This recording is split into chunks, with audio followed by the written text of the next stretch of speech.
The 13th teaching, Knowing the Field.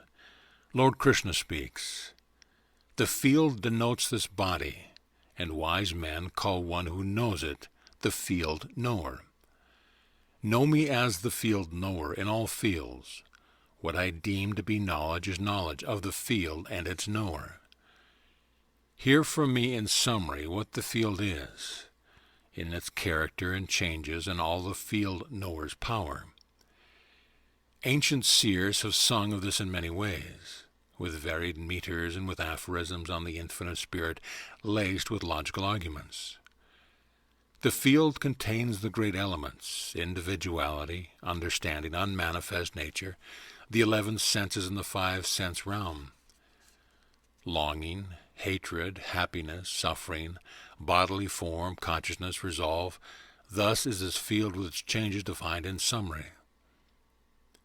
Knowledge means humility, sincerity, nonviolence, patience, honesty, reverence for one's teacher, purity, stability, self-restraint, dispassion towards sense objects, and absence of individuality, seeing the defects in birth, death, old age, sickness, and suffering, detachment, uninvolvement with sons, wife, and home, constant equanimity and fulfillment and frustration, unwavering devotion to me with singular discipline, retreating to a place of solitude, avoiding worldly affairs, persistence in knowing the self, seeing what knowledge of reality means. All this is called knowledge. The opposite is ignorance.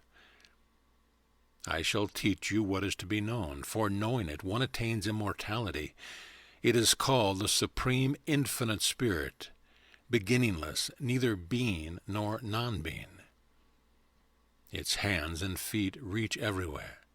Its head and face see in every direction. Hearing everything, it remains in the world, enveloping all.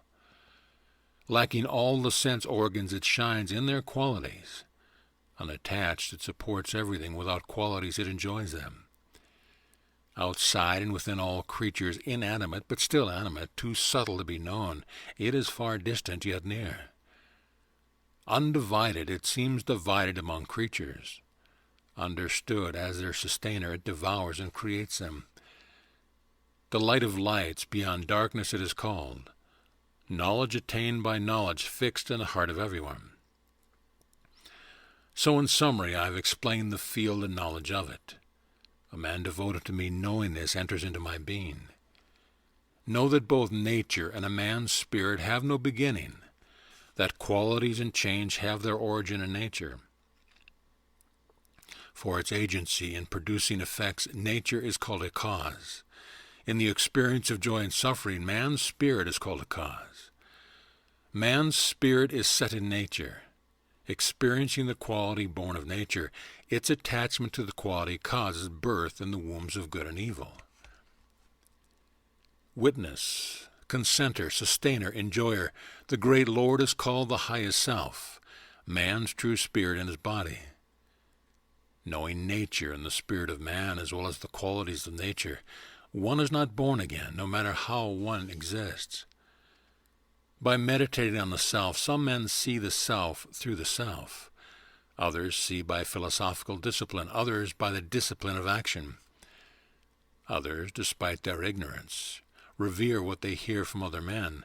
They too cross beyond death, intent on what they hear. Arjuna, know that anything inanimate or alive with motion is born from the union of the field and its knower. He really sees who sees the highest Lord standing equal among all creatures, undecaying amid destruction. Seeing the Lord standing the same everywhere, the self cannot injure itself and goes the highest way.